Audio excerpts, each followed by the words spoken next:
Iya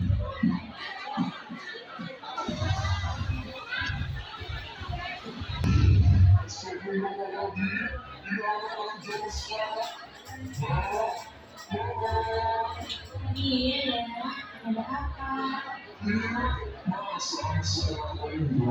Suka mama jadi khawatir dengan semakin kita.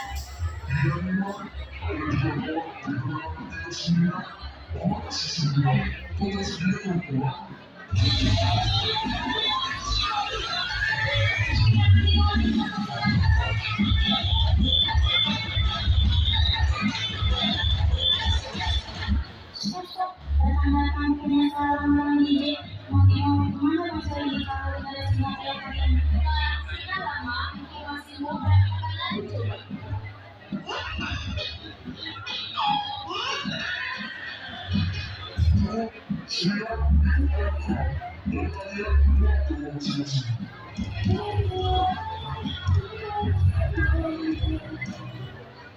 Sumina,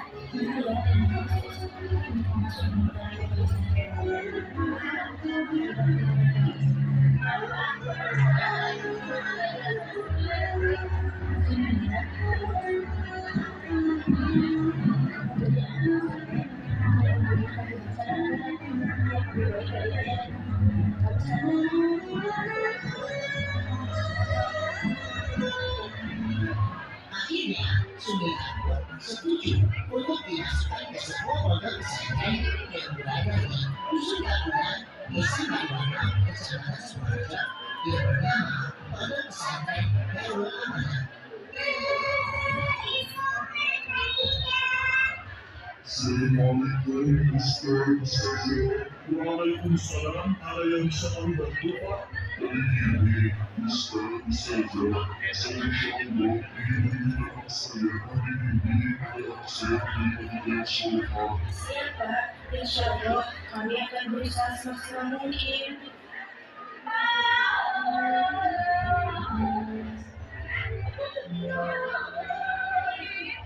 Gini loh Ustazah, saya gak betah di sini. Masa 1,20 orang. Pokoknya saya gak mau tahu. Anak saya harus diistimewakan. Di kamarnya harus ada AC, TV, kulkas, dan makanannya harus enak. Jadi gini Bu, di pondok ini kita diajarkan kebersamaan dan kesederhanaan. Kalau ibu mau fasilitas yang istimewa, carinya di hotel, di sini. Baik Pak, kalau begitu saya titip anak saya. Ya udah, sekarang 9 sama Kona jadi sahabat ya.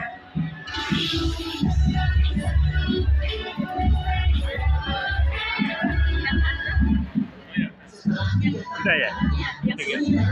Ditunjuk menjadi Hatro. terdapat santri yang memiliki biaya guru.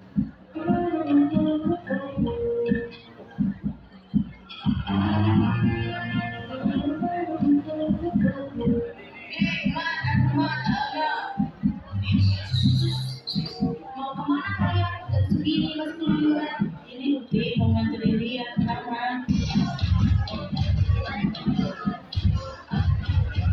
Kamu kan ke sana, bukan ke sini. Bohong kalian. Maaf Uti, kami gak betah di pondok, kami orang tua. Makanya kami berpindah untuk kabur. Udah. Sekarang kalian pergi ke kamar, bersih-bersih, istirahat ya. Sumina pun pulang ke rumah dengan membawa bekal untuk terjun ke masyarakat. Mama, ayah.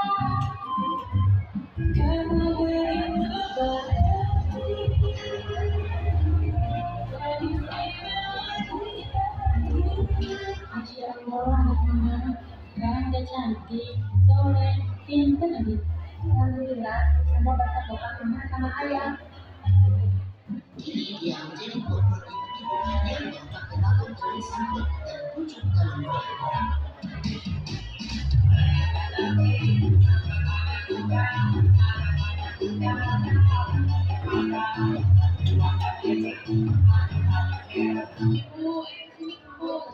Saya membawa ibu-ibu di sini untuk menyampaikan hasil ekspor makanan laut dan sambal. Alhamdulillah, kita sudah ekspor ke 100 negara bagian dalam. Dan Sumina bersama ibu-ibu lain bisa mengekspor luar negeri dan membanggakan negara kita Indonesia karena mencintai negara adalah sebagian dari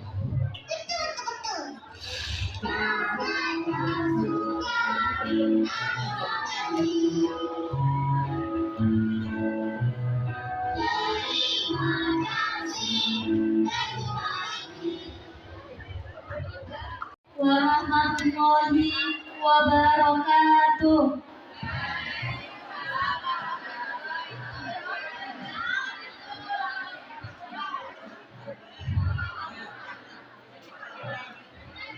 Kisah keteguhan iman Siti Masito.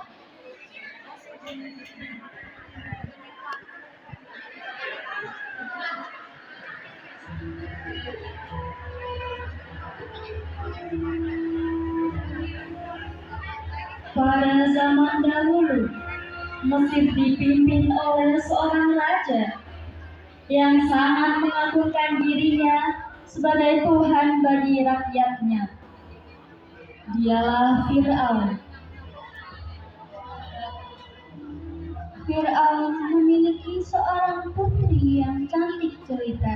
Sebagai layaknya putri raja, sang putri selalu mendapatkan hal-hal yang terbaik dan pelayanan yang istimewa dari para dayang-dayangnya.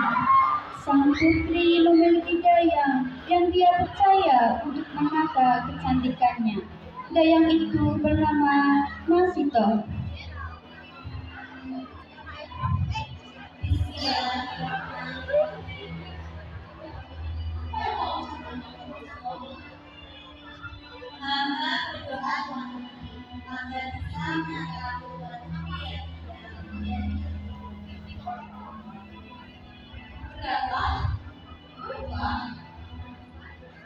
Masito sedikit melamun, memikirkan anak bayinya yang dia tinggal di rumah dalam keadaan sakit.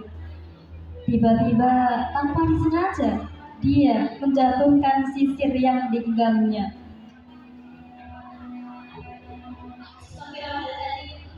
Ada apa dengan Masito? Kamu ngelamun ya? Maaf, Tuan Putri, hamba ternyata baik. Dari tadi aku mendengar kau selalu menyebut nama asing itu. Siapa yang kau sebut itu, Masito? Hamba menyebut nama Allah. Allah? Siapa Allah? Tidak, Tuan Putri, tidak perlu dibahas.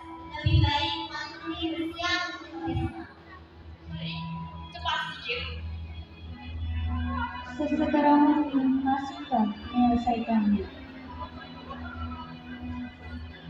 Sudah selesai, Tuan.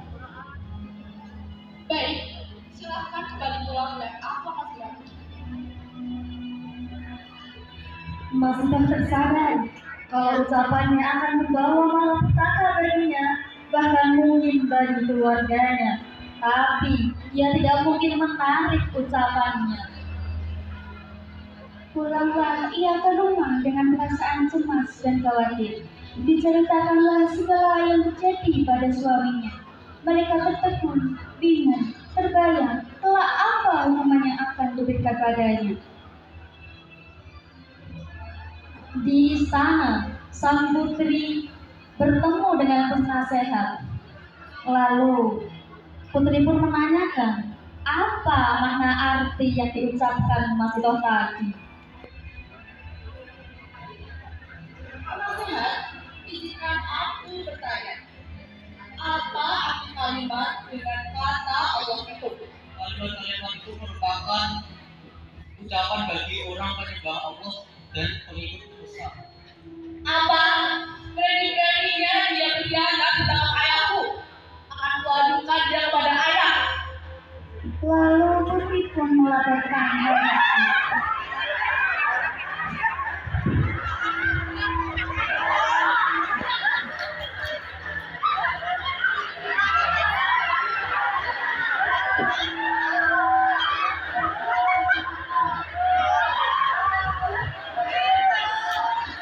Ayah, ada sesuatu yang ingin disampaikan kepadamu.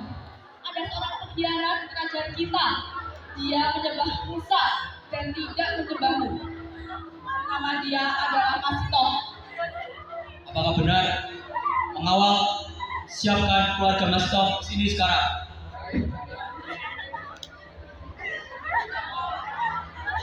Masito beserta keluarganya diseret pengawal.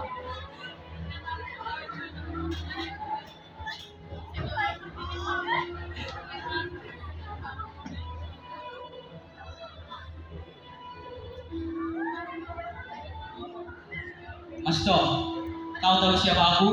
Ya, Anda tahu. Panglima adalah raja kami di negeri ini. Lalu apa yang diucapkan putriku tadi? Mengapa engkau menyebut nama asing itu dan menyebut selain aku? Ya, benar. Hahaha. Mungkin kau lagi bercanda kan?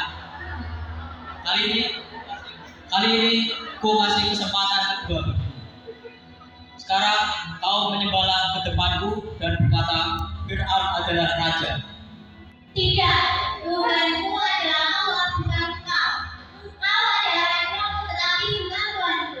Kau berbeda dengannya. Kau, aku, dan semua manusia hanyalah ciptaan Allah. Tarik perkataanmu itu Mas Tom. Apakah kau yakin? Tidak, Tuhanku hanya satu, Allah. Tak peduli kau ingin menemukan apapun yang berada di hidupmu dengan ketenanganku. Tetapi aku tidak akan melepaskan kakiku dari dadamu. Baik, kalau begitu maumu. Pengawal, siapkan api yang panas untuk mereka. Untuk mereka.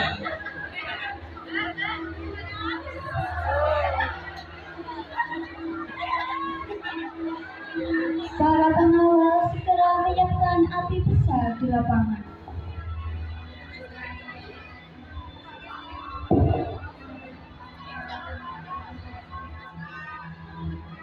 Masito memeluk erat bayinya. Suami dan anaknya terlihat cemas. Masito dan suaminya tahu ini adalah konsekuensi dari apa yang terjadi. Inilah akibat kalian semuanya menyembah ayahku sebagai Tuhan. Tidak, lebih baik kami mati daripada harus menyembah ayahku.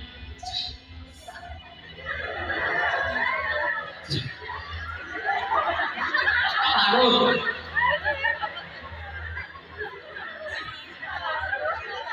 Aku hanya khawatir aku dan anakku bisa melewati ini semua.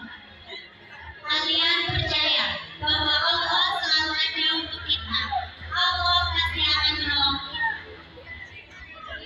Insya Allah, ini akan bisa mengenai iman kita. Semua mata menatap pada Masito dan keluarganya yang siap untuk diberi hukuman. Tapi Masito dan keluarganya terlihat tenang. Mereka memasrahkan segala apa yang akan terjadi pada kekuasaan Allah. Anak-anak Masito beserta ketakutan di dalam pelukan Masito. Dengan tenang, Masito berkata, Tidak apa anakku, ini Allah dan ini akan menjadi kita kudus dari Allah. Baiklah itu biarkan aku yang pertama. anak Masito satu persatu masuk. Setelah anaknya, giliran suaminya. Lalu disusul anak bayi Masito dan Masitohnya sendiri. Masito bergetar, tak tega dengan anak yang digendongnya. Namun, bayi tersebut menguatkan ibunya bahwa Allah akan menolong. Tiba-tiba, anak yang digendong Masito bisa berbicara dan mengatakan, Wahai ibu, janganlah bersedih. Kuatkan hatimu, ibuku. Bertakwalah kepada Allah. Sesungguhnya Allah bersama orang-orang yang beriman. Persetan, masukkan sekarang.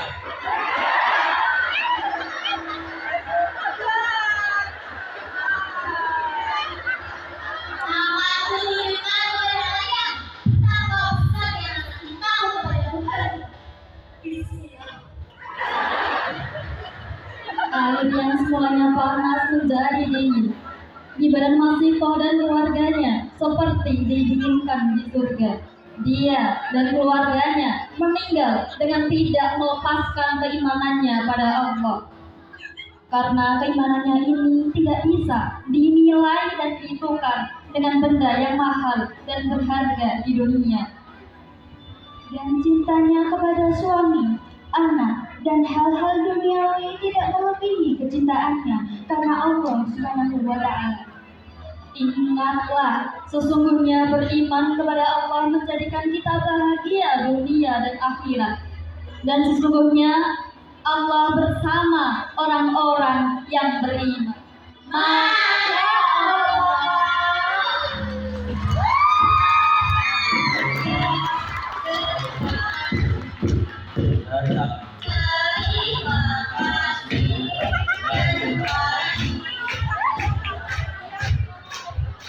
Sekian drama dari APAB, kurang lebihnya mohon maaf. Terima kasih telah menyaksikan. Wassalamualaikum warahmatullahi wabarakatuh. Teman-teman,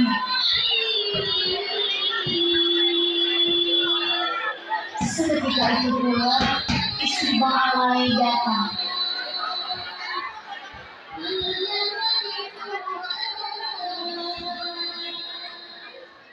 Masya Allah, Bang. Hentikan. Ini sudah memasuki adzan maghrib, Bang. Sholatlah, Bang. Ingat umur, Bang.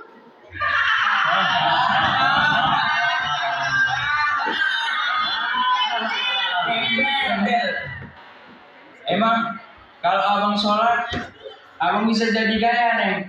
Hah.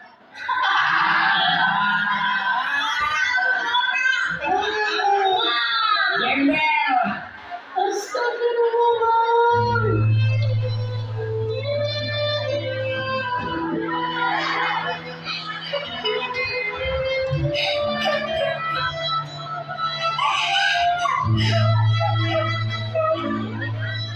Keesokan paginya, Pak Kepling dan Bu Kepling membahas tentang mau diadakannya ruqyah di desa mereka.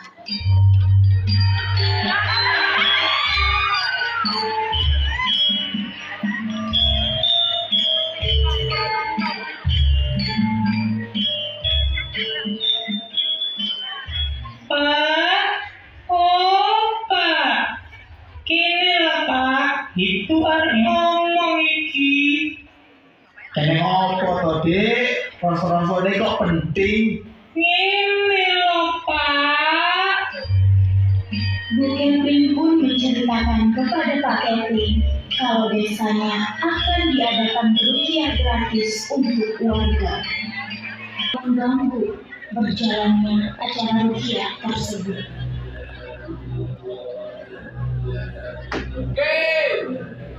Gimana kau, Iya, siap bos. Ada apa di masjid Rebo? Kayaknya ada pengajian bos. Alah, bullshit tuh semuanya. Mana ada cuma ke masjid orang bisa kaya? Mana ada ke masjid hidup jadi sejahtera? Manusia bodoh. Kalau mati ya mati. Mana ada yang namanya surga atau neraka? Tapi bos, bukannya kita diciptakan oleh Allah. Alah, mana ada itu? Di dunia ini siapa kuat dia yang menang. Gua kagak takut siapapun. Gua kagak takut mati. Gua penguasa relasi. Hahaha.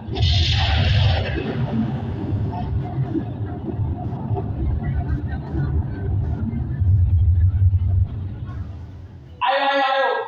Kita obrak-abrik orang-orang yang ada di masjid ini. Ayo. Tak lama kemudian, rombongan Bang Alai pun tiba di masjid.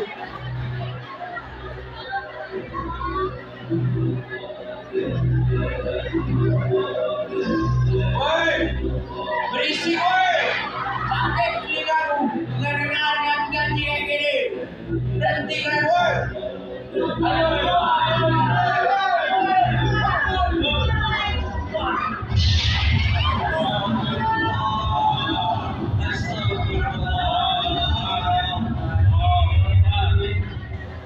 Woi, Pak Haji, aduh. Ngelabui warga sini pula kau. Ngapain kalian di sini? Aku sudah senang-senang di luar, habisi waktu. Ayo, pergi dari sini, nggak guna juga. Ayo, pergi.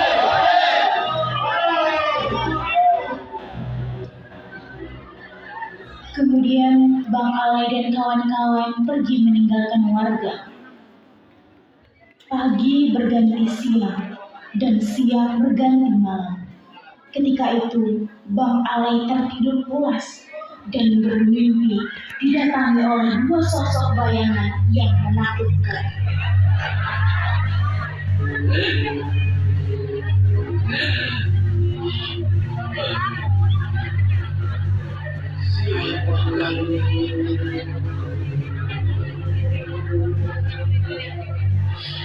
Siapa kalian?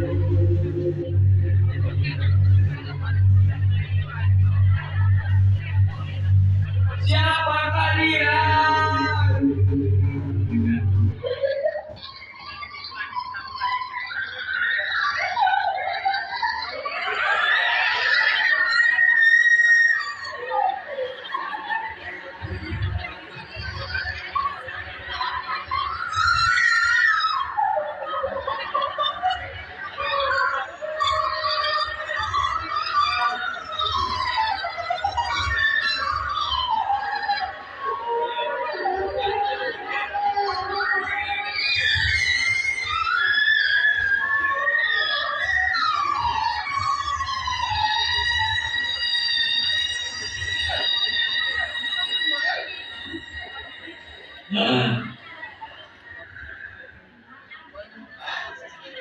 Untung saya hanya mimpi.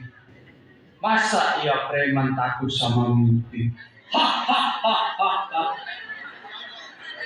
Keesokan harinya, ketika Bang Alai sedang mabuk-mabukan, ada pengemis yang datang membandingkan. Sebetulnya Pak, makan Pak, tolong saya Pak, saya belum makan Pak, tolong sedekahnya Pak.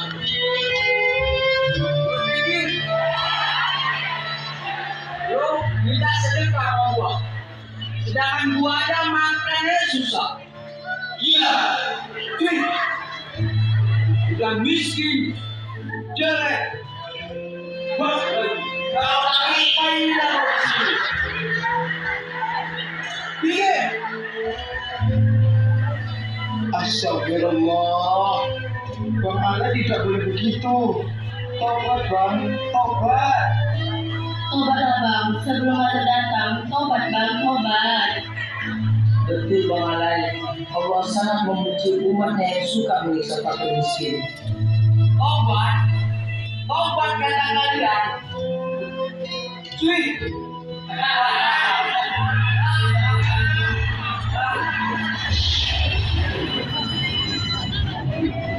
Bisa, kalian dengar seperti itu. Allah akan memberi kalian azab. Azab yang akan kami ajak bersenang-senang.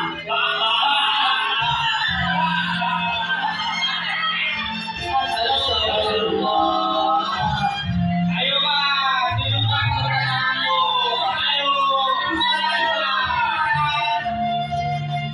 Woi, azab. Mana kalian? Aku menentangmu.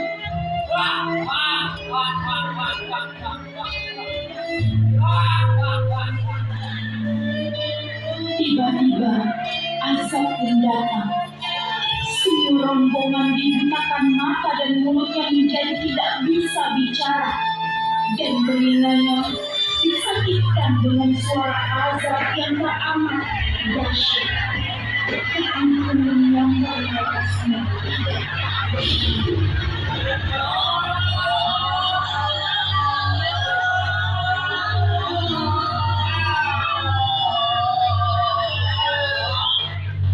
Akhirnya, Bang Alai pun wafat beserta rombongannya. Demikianlah pertunjukan yang dapat kami berikan. Kami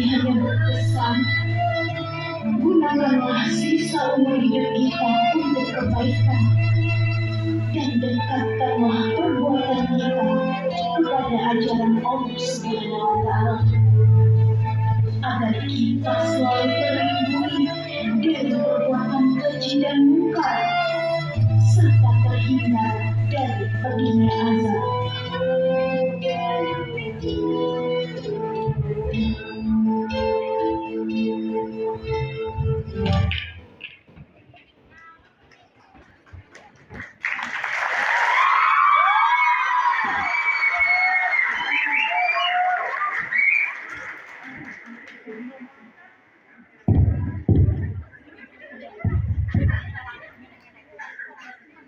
Sekian dari jurusan tanaman.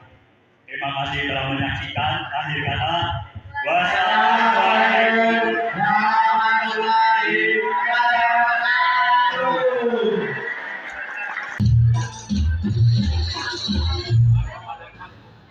Kisah Maryam binti Imran, perempuan yang namanya disebutkan di dalam Al-Quran. Maryam adalah perempuan terbaik pada masanya, yang kisahnya diceritakan di dalam Al-Quran. Nama Maryam banyak disebut di dalam Al-Quran, bahkan ada surat yang diberi nama Maryam. Di antaranya terdapat dalam surat Ali Imran ayat 33 hingga 37 dan surat Maryam. Maryam adalah anak keturunan Imran dan Hana, pasangan suami istri yang telah lama menanti kehadiran anak. Berkat ketakwaan mereka pada waktu yang ditentukan Allah, Hana mengandung bayi perempuan yang saat lahir diberi nama Maryam. Kisah ini terjadi pada masa dakwah Nabi Zakaria kepada kaumnya, yaitu Bani Israel, tepatnya di daerah Nasirah, Palestina. Hiduplah keluarga kecil sepasang suami istri yang bernama Imran dan Hana, yang terkenal karena kesolehan mereka. Pada salah satu doanya, Imran dan Hana meminta kepada Allah agar diberikan keturunan. Dalam masa penantiannya, Allah memberi kabar gembira dengan tanda-tanda kehamilan dalam diri Hana.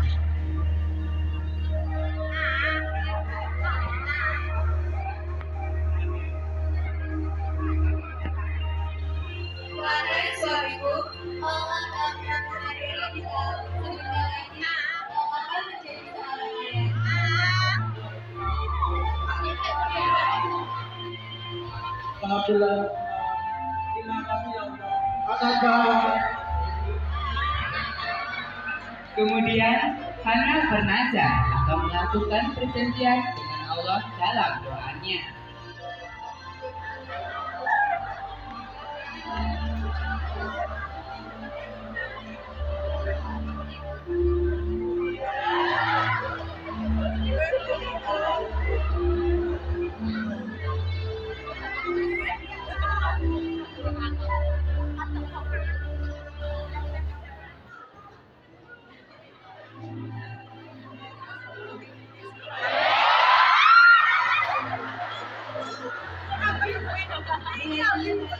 Sesungguhnya aku menjadikan anak yang berada di kandungan menjadi hamba yang soleh dan berkhidmat kepadamu di Baitul Maqdis ini.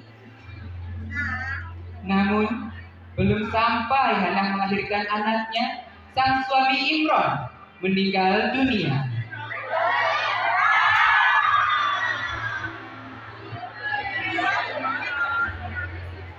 Itu artinya bayinya kelak lahir dalam keadaan yatim.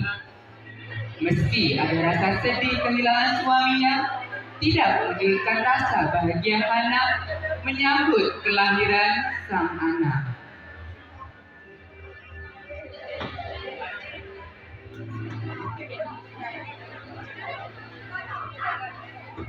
Akhirnya, hari yang ditunggu-tunggu pun tiba. Hana melahirkan.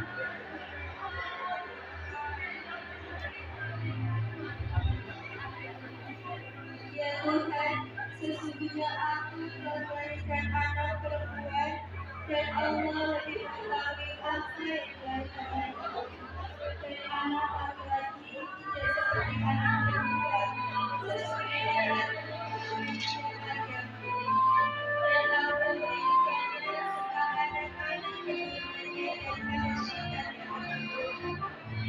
Kemudian Allah menjawab doa Hana seperti yang disebutkan di dalam surat Ali Imran ayat 37. Maka Tuhannya menerima sebagai jasa dengan penerimaan yang baik. Beberapa tahun kemudian, Hana membawa Maria yang masih kecil ke tempat ibadah Baitul Maqdis. Di sana, Hana bertemu dengan para penjaga Baitul Maqdis. Salah satu di antara mereka adalah Nabi Zakaria, paman Maryam sendiri.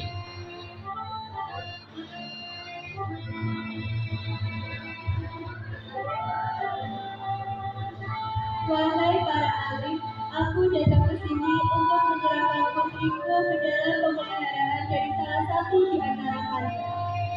Aku telah berjanji kepada Allah bahwa putriku akan menjadi pengganti yang berkhidmat kepadanya di Baitul Maqdis ini. Kami sangat tersanjung dengan niat baikmu itu, Hana. Siapa nama anak ini? Namanya Maryam. Subhanallah, nama yang indah sekali. Bagaimana jika aku saja yang merawat Maryam? Karena istriku, karena Hana adalah saudari dari istriku. Sudah seharusnya aku sebagai paman menjadi wali dari Maryam. Tetapi saya juga berhak untuk merawat anak itu, wahai Zakaria. Tidak hanya kalian saja, aku juga ingin merawat anak dengan lain yang mulia ini. Baiklah. Bagaimana jika kita melakukan undian saja? Baiklah. Kemudian, undian pun dilakukan untuk menentukan orang yang bertugas mengasuh dan mendidik Maria. Ternyata, Nabi Zakaria yang terpilih seperti dalam surat Ali Imran ayat 37. Maka, Tuhannya menerima sebagai nazar dengan penerimaan yang baik dan mendidiknya dengan pendidikan yang baik.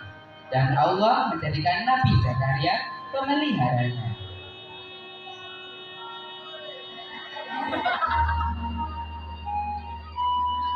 Sehari-hari, Maryam berdoa di mihrabnya. Maryam dibuatkan ruangan khusus mirip rumah di Baitul Maqdis. Di sanalah Maryam menghabiskan hari-harinya dengan beribadah kepada Allah. Suatu saat, malaikat Jibril mendatangi Maryam ketika sedang di mihrabnya, seperti dalam Al-Quran surat Ali Imran ayat 42 hingga 43. Dan ingatlah ketika malaikat Jibril berkata, "Hai Maryam, sesungguhnya Allah telah memilih kamu, mensucikan kamu dan melebihkan kamu atas segala wanita di dunia yang semasa dengan kamu. Hai Maryam, taatlah kamu kepada Tuhanmu, sujud dan rukuklah bersama orang-orang yang rukuk." Semakin beranjak remaja, ketaatan Maryam kepada Allah semakin bertambah.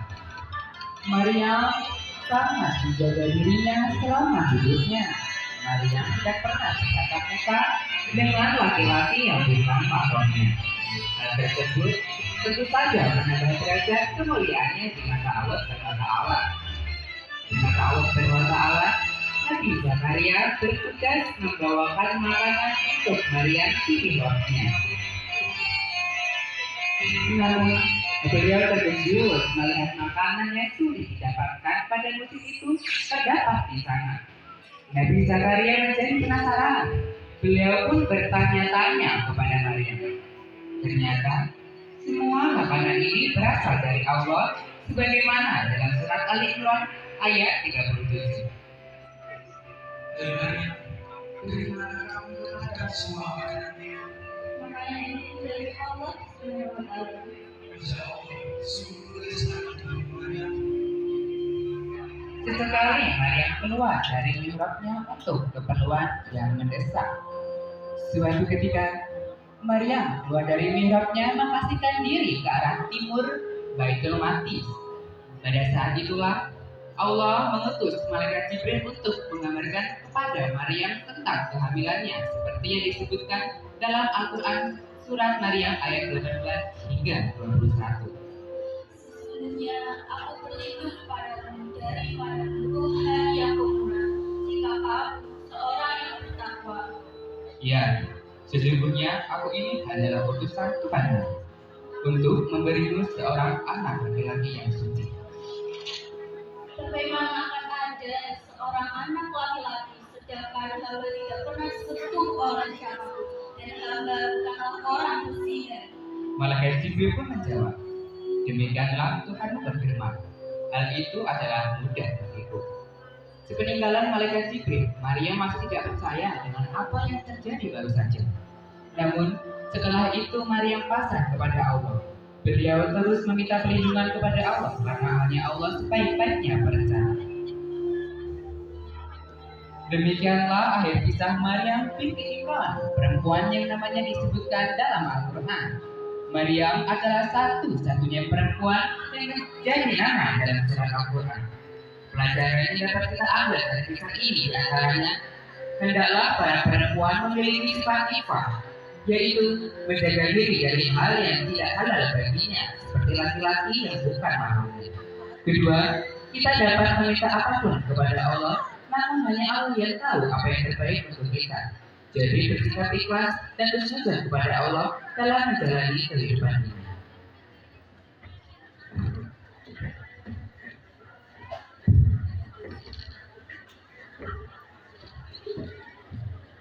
Warahmatullahi wabarakatuh. Perkenalkan, kami dari tim UPT akan menampilkan drama Islami. Kisah ini berawal di malam hari. Firaun sedang bermimpi tentang kerajaannya akan dibakar oleh kaum Bani Israel. Firaun menyuruh prajuritnya untuk membunuh semua anak laki-laki yang ada di Bani Israel. Semua prajurit, sini.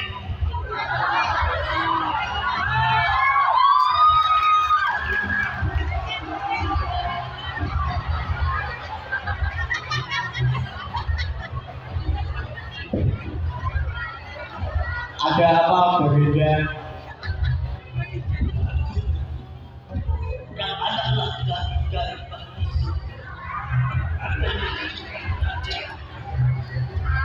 Tanpa semua anak dari Bani Israel. Bunuh mereka.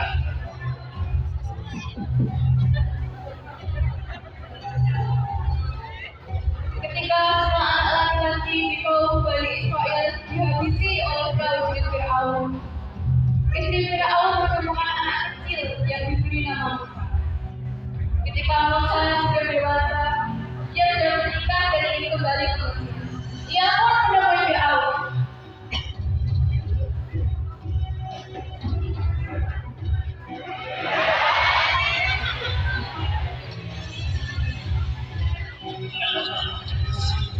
Saya akan menghentikan kebijakanmu kepada Bani Israel.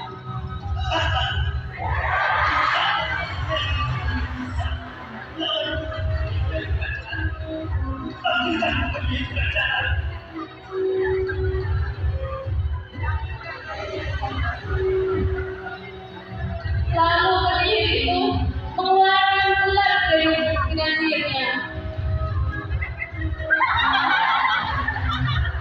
Setelah itu, Musa mengubahnya menjadi ular yang sangat besar.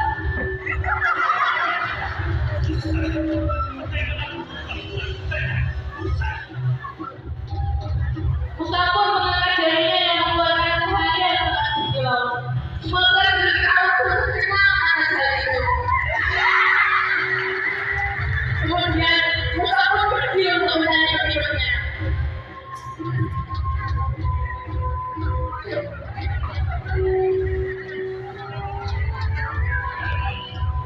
Wahai kaum-kaumku, ayo hentikan kezaliman Raja Firaun dan pengikutnya. Allahu Akbar, Allahu Akbar. Firaun yang marah atas hal itu menyuruh semua prajuritnya untuk menangkap Musa. Semua prajurit, ayo tangkap Musa dan bunuh dia di hadapan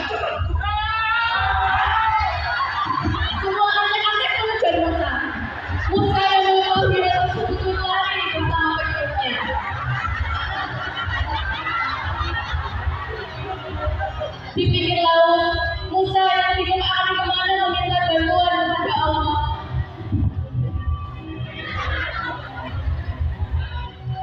Ya Allah, berikan hamba bantuan agar selamat dari kejaran Firaun ya Allah.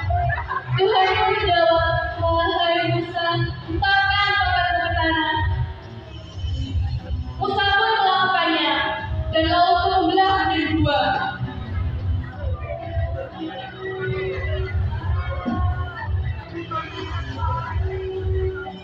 Ketika Musa sudah sampai di daratan lagi, Musa pun meletakkan tongkatnya, dan semua anak buah Firaun, serta Firaun pun tenggelam di laut itu.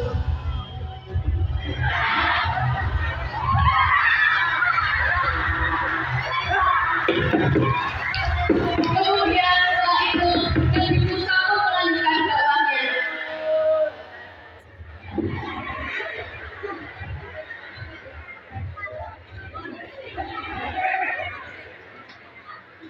Sekian drama Islami dari kami. Apabila ada salah kata, mohon maaf. Wassalamualaikum warahmatullahi wabarakatuh. Subhanallah, mama jadi khawatir dengan cerita kita.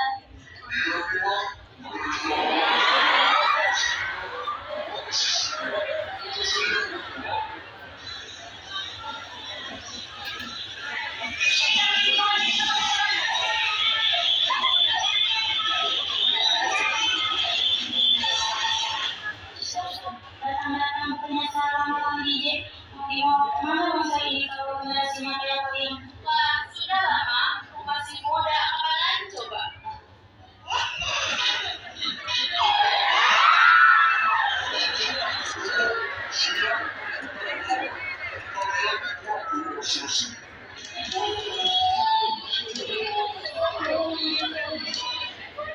Bismillah, saya dan masuk dalam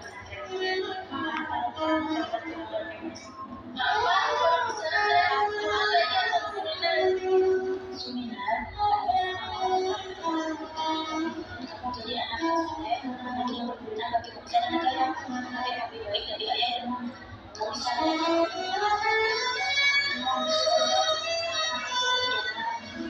Akhirnya, Sumilan pun setuju untuk dimasukkan ke sebuah pondok pesantren yang berada di Dusun Gabungan, Desa Majuwana, Kecamatan Sukoharjo, yang bernama Pondok Pesantren Darul Amanah. Assalamualaikum Ustazah. Ada yang bisa membantu? Ini Ustazah. Saya insya Allah ingin mendidik anak saya. Mungkin ini adalah saya terima dengan syarikat. Siap, Pak. Insya Allah, kami akan berusaha semaksimal mungkin.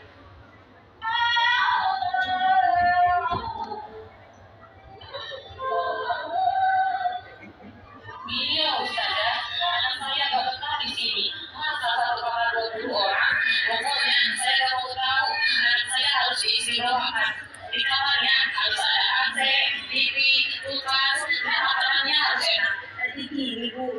Kita begini, kita diajarkan kebersamaan dan kesederhanaan. Kalau Ibu mau fasilitas yang istimewa, carinya di hotel, bukan di sini. Baik Pak, kalau begitu saya titip anak saya. Ya udah, sekarang Sumilat sama Kona jadi sahabat ya.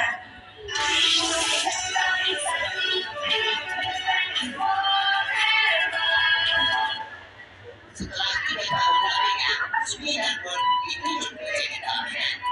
Pada suatu malam, terdapat santri yang memiliki datang.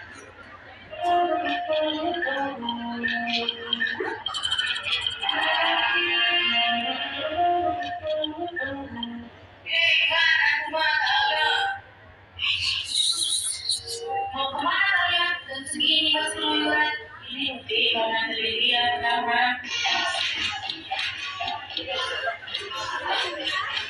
Mama bilang ke sana, bukan ke sini. Mau kalian? Pak Bukti, kami gak betah di pondok karena orang tua. Makanya kami berniat untuk kabur. Udah, sekarang kalian pakai kamar, bersih-bersih, dan istirahat ya. Sumilan pun tak pernah dengan membawa bekal untuk pergi ke masyarakat.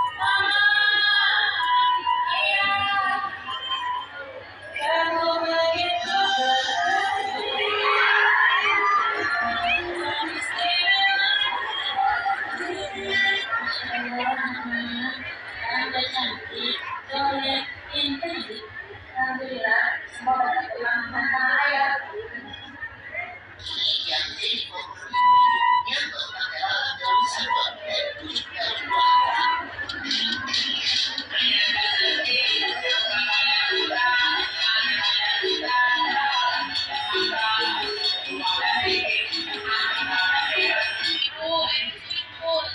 Saya bawa ibu-ibu di sini untuk menyampaikan